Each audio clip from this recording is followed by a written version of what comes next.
Sesaat lagi Anda akan mendengarkan program Renungan Sahabat Seperjalanan bersama Pendeta Wendy Pratama. Selamat mendengarkan.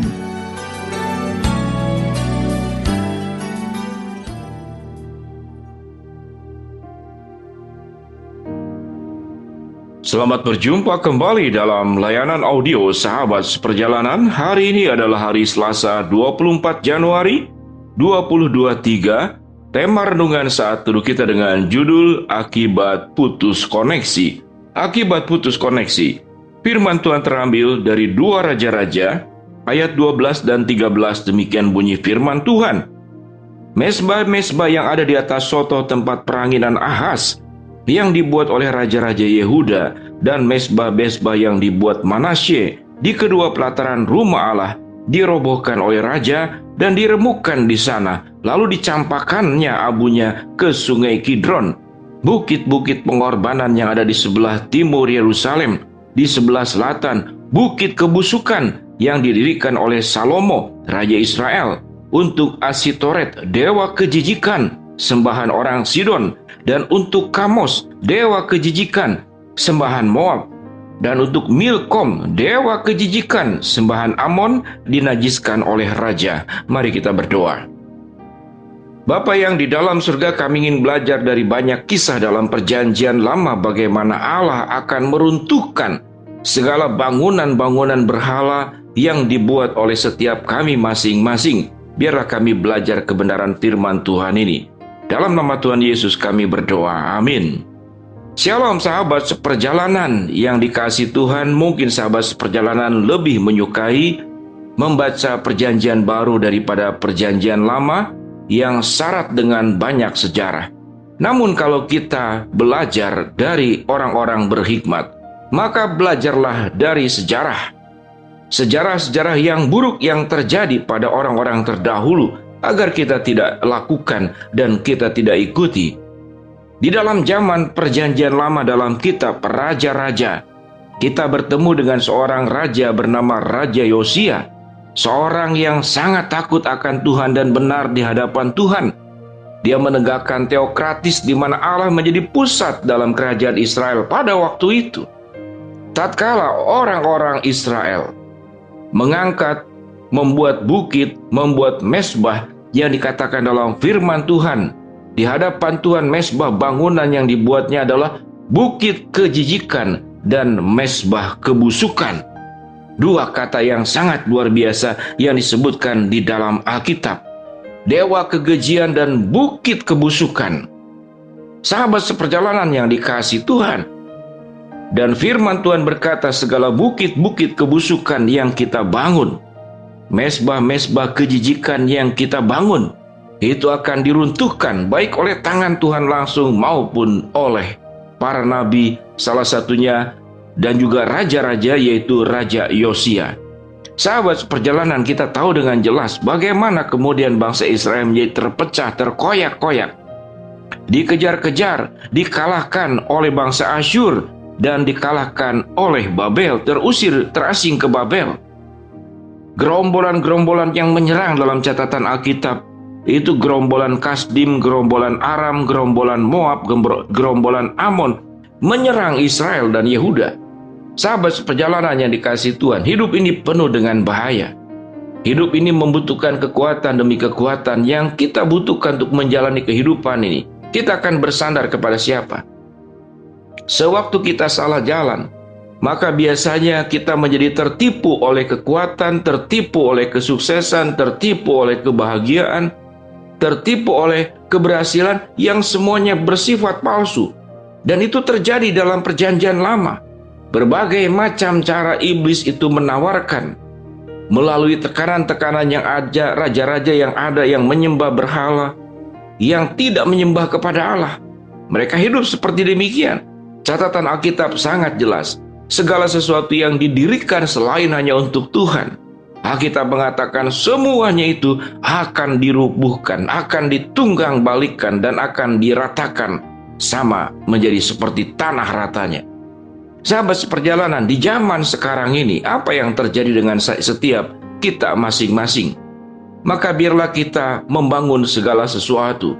Jangan sampai membangun mezbah kejijikan, jangan sampai membangun bukit kebusukan. Mengapa dikatakan kejijikan dan kebusukan? Yang pertama, karena semuanya dilakukan bukan untuk Tuhan, tapi untuk dewa sesembahan yang kita sembah. Apa itu dewa dan bukit yang ada pada zaman modern ini? Biasanya yaitu kehendak kita, keserakahan kita. Semua niat-niat keberdosaan yang ada pada setiap diri setiap orang, termasuk sekalipun dia sudah jadi anak Tuhan, yang sudah ditebus oleh Kristus, setiap orang tetap masih berjuang dan seringkali membangun bukit-bukit kebusukan, sesembahan kejijikan yang kita bangun, di mana di dalam atas bangunan yang kita buat tersebut, semuanya ada kecuali Tuhan tidak ada bersama di dalam sebuah perjuangan hidup membangun segala sesuatu yang kita lakukan. Pada saat seperti itulah, maka manusia jatuh ke dalam korupsi, manusia jatuh ke dalam kekerasan, manusia jatuh di dalam penindasan, manusia menjadi sewenang-wenang, manusia menjadi sedemikian serakah, dan manusia sudah tidak lagi punya belas kasihan. Yang dibangun adalah ketidakadilan, yang dibangun adalah tekanan, dan memperluas akan kuasa dan area yang bisa dikuasai oleh dirinya. Dan pada dasarnya manusia tidak pernah akan puas, sekalipun dia bisa menggenggam langit dan bumi ini di tangannya, dia tidak pernah akan puas. Rancangan Allah adalah rancangan buat kebaikan secara menyeluruh, dan rancangan Allah adalah rancangan yang membawa damai sejahtera, rancangan di dalam harapan yang kudus, untuk kemaslahatan dan untuk kebaikan umat di dunia ini. Karena semua umat di dunia adalah ciptaannya. Langit dan bumi adalah ciptaannya. Allah merancang semua yang baik.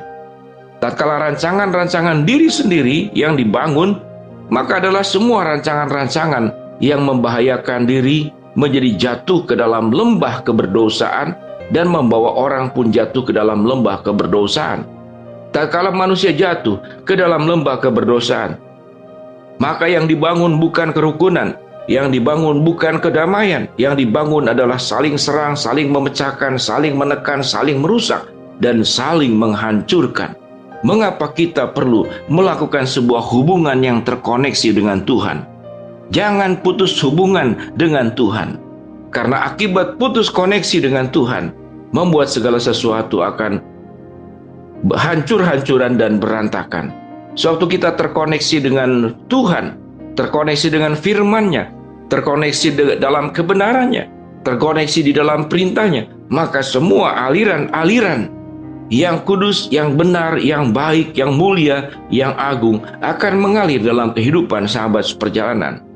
Sewaktu hubungan kita terkoneksi dengan Tuhan dengan baik, maka kebaikan-kebaikan menjadi milik setiap kita semua, dan juga menjadi milik buat umat manusia di dalam dunia ini.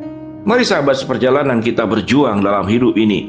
Jangan sampai putus koneksi dengan Tuhan, lalu kita membangun koneksi-koneksi dengan hal-hal yang lain seperti orang-orang Israel di zaman terdahulu. Koneksinya membangun bukit kebusukan, dan koneksinya adalah menyembah dewa kejijikan. Mari kita belajar terus semakin dekat dengan Tuhan dalam kehidupan ini. Jangan putus koneksi hubungan kita dengan Tuhan, agar hidup kita terselamatkan, agar kebenaranlah yang melingkupi kehidupan kita, dan kekudusanlah yang menjadi jalan hidup yang kita lalui. Mari kita berdoa. Bapa dalam surga, terima kasih buat kebenaran firman Tuhan yang mengingatkan kami jangan putus koneksi dengan Tuhan.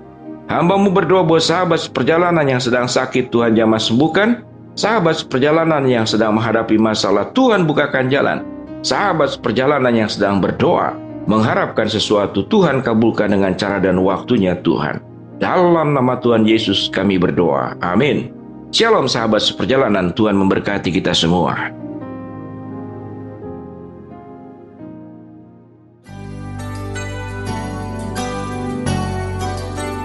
Anda baru saja mendengarkan program Renungan Sahabat Seperjalanan bersama Pendeta Wendy Pratama. Terima kasih atas perhatian Anda. Tuhan Yesus memberkati.